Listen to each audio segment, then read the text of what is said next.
Bonsoir à tous. Alors en fait, en effet, comme dit Toshi, je termine la deuxième année au sein de l'école. Et lors du témoignage, je me suis rendu compte qu'il y avait, juste quand la caméra s'est coupée, que j'avais omis un détail important, c'est qu'en fait, ce qui m'a amené au Chiatsu, c'était, je pense à Tony tout à l'heure qui expliquait qu'il a un travail alimentaire, moi aussi. Cette formation, c'est vraiment pour m'ouvrir l'esprit sur des choses qui m'intéressent fortement et qui m'attirent depuis longtemps. Et en fait, dans mon travail de tous les jours alimentaire, j'ai vraiment eu une période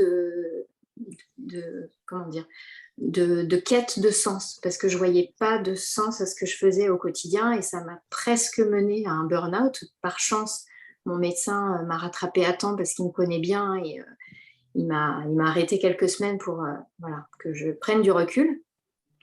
Mais clairement, j'en étais à un point dans mon travail au quotidien à me dire, mais tout ça, pourquoi? Je travaille dans les parfums, en fait. Je suis assistante développement dans une maison qui crée des parfums.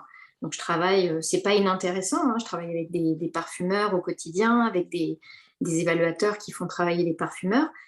Mais il s'avère que voilà, il y a eu une grande période en 2019 où vraiment cette quête de sens, elle a été la source de cette recherche il faut vraiment que je fasse quelque chose à 48 ans qui ait du sens au quotidien. Et en fait, j'ai trouvé les réponses au sein de l'école avec le Chiatsu parce qu'en fait, voilà, le fait de pratiquer, de recevoir, déjà de beaucoup recevoir, ça maintient en bonne santé et ça apporte un équilibre psychologique et physique. Et, et j'ai trouvé, en fait, je pense, la bonne bouffée d'oxygène pour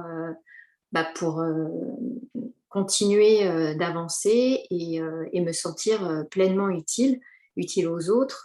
Et je trouvais ça important, oui, de le compléter, en fait, pour mon témoignage.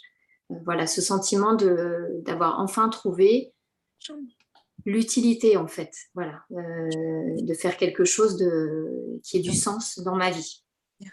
Donc voilà, donc oui, j'ai quand même ce travail alimentaire qui prend beaucoup de temps, beaucoup trop de temps d'ailleurs, mais bon, qui paye les factures. Donc je ne vais pas non plus renier ce travail que voilà, je travaille dans un environnement qui est quand même agréable, mais d'avoir cette ouverture sur la médecine orientale, sur l'ouverture aux autres et une approche de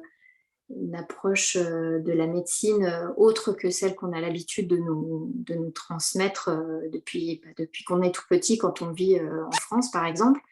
C'est quelque chose qui m'enrichit tous les jours. Et j'ai trouvé en fait un nouvel équilibre, même si c'est compliqué, ça demande du temps en fait. Il faut savoir dégager du temps quand on a un travail à 100%, parce que là, je travaille à 100%.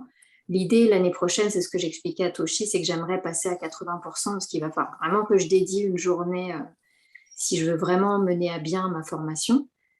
Parce que